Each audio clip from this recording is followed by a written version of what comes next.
Olá, eu sou a doutora Elaine Cruz. Estamos aqui para conversar sobre equilíbrio emocional, personalidade transformada pelo fruto do Espírito, este livro lançado pela CPAD. Na página 20, eu digo assim: nascemos com um temperamento inato e absolutamente dependente do cuidado, do afeto, dos elogios, da educação, do significado que os outros nos atribuem. Vamos crescendo, assimilando, internalizando valores e conceitos adquiridos pela imitação, pelos exemplos, pelo ensino de outras pessoas e pela mídia que nos cerca, construindo o nosso caráter. E aí nós chegamos então desse somatório do nosso temperamento com a construção do caráter a partir dos valores, do ensino, do exemplo, da imitação. A gente pode dizer então que a partir daí nós estamos falando de algo maior, que é a personalidade. Eu digo assim, a personalidade integra, sintetiza o nosso complexo temperamento e os traços do nosso caráter.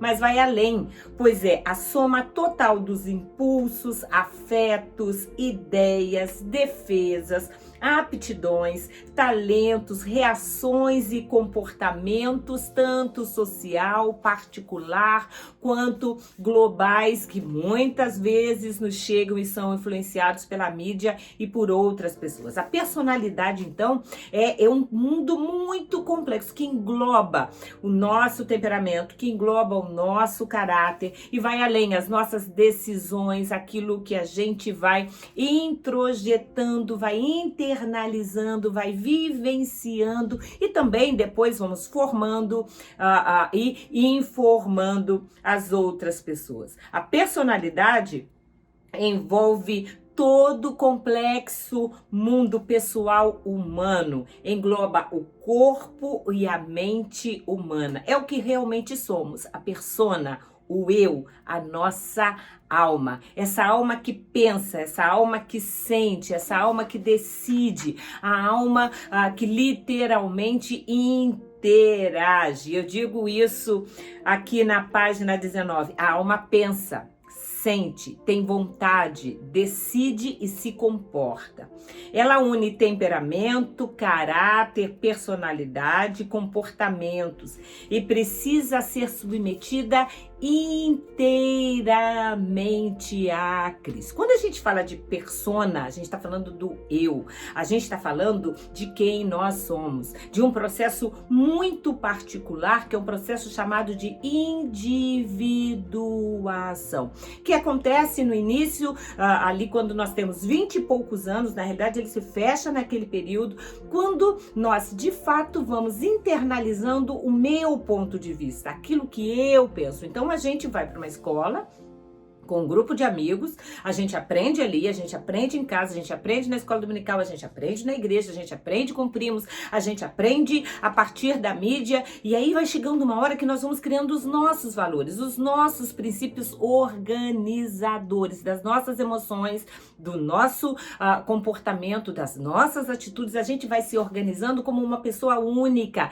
que tem valores, que tem princípios, que tem normas, que tem diretrizes, que tem uma forma de lidar, uma forma de se comportar. Claro que a gente vai podendo se adaptar e esses valores muitas vezes vão sendo modificados ao longo da vida. Quando uma pessoa aceita Jesus depois dos 40 anos, esses valores vão ter que ser totalmente mexidos, muitos deles esquecidos, outros vão ter que entrar e começar a reorganizar essa personalidade. Por isso que a personalidade ela é dinâmica. A personalidade de uma pessoa, ela é múltipla, no sentido de que ela tem uma série de atitudes e de funções que vão se somando nesse processo de individuação. Nós nos individualizamos, mas eu digo isso aqui, sempre precisamos entender a importância da nossa vontade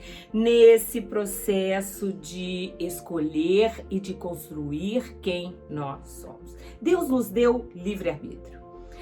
E é a partir do nosso livre-arbítrio que nós vamos decidindo. Claro que quando crianças nós podemos não escolher, nossos pais escolheram a escola, nossos pais escolheram o meio, a família, a sociedade, o casamento, os modelos, mas chega uma hora que nós vamos escolhendo. Chega uma hora que nós escolhemos com quem a gente vai se sentar, com aquele amigo que senta lá na frente, que é aquele que gosta de estudar, ou com aquele pessoal que não gosta de estudar, com aquelas pessoas que andam certinho ou com aquelas pessoas que fazem coisas erradas. Nós escolhemos ser amigos de pessoas da igreja ou de pessoas do mundo. Nós escolhemos. E as nossas escolhas vão definindo a nossa formação, de quem nós somos, da nossa persona, da nossa personalidade.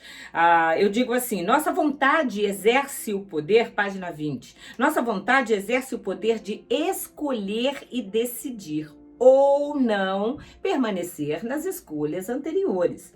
Por mais que esteja associado ao intelecto e às nossas emoções, a vontade atua de forma independente. Podemos agir de forma oposta ao que sentimos, ou nos comportar de forma que sabemos ser errada ou pecaminosa. É por isso que a Bíblia mesmo diz, eu posso me sentir fraco, mas eu digo, eu sou forte. Eu posso me saber fraco, mas eu digo, eu sou forte.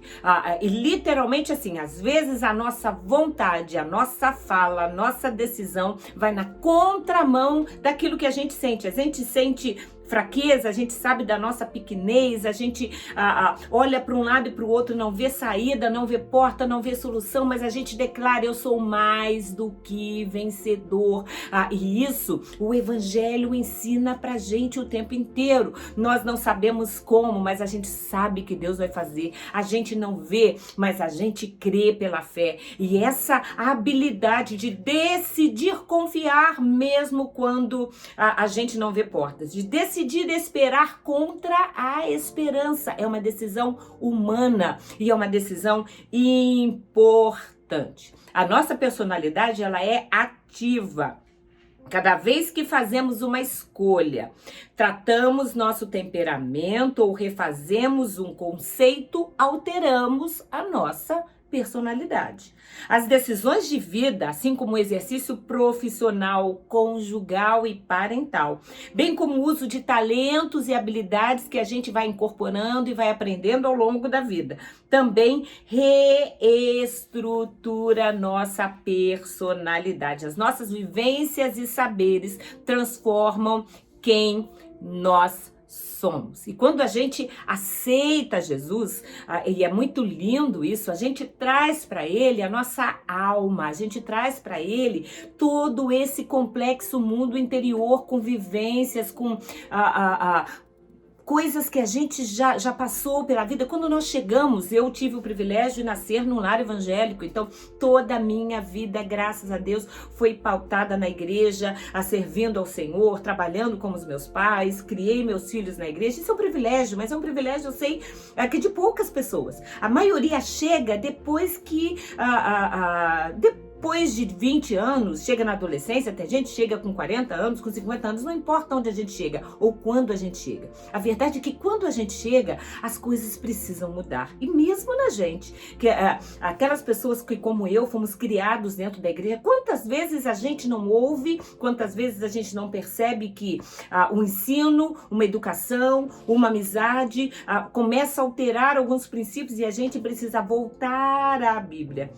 Reformular as nossas escolhas e os nossos caminhos. O Evangelho, ele tem que ir além só de alguns hábitos. Ele não pode, essa mudança, essa transformação, não pode acontecer só deixando, e é muito comum isso, a gente vê pessoas que aceitam Jesus assim, deixar de fumar, deixar de beber, deixar de frequentar alguns espaços é mais fácil. Agora, mudar os nossos conceitos, mudar valores, mudar temperamento, a forma como a gente tempera as emoções, a forma como a gente responde a uma situação, isso é muito mais difícil. Quando aceitamos Jesus, digo aqui na página 21, quando aceitamos Jesus e verdadeiramente somos convertidos, mudamos alguns hábitos, simples expressões do nosso eu aparente.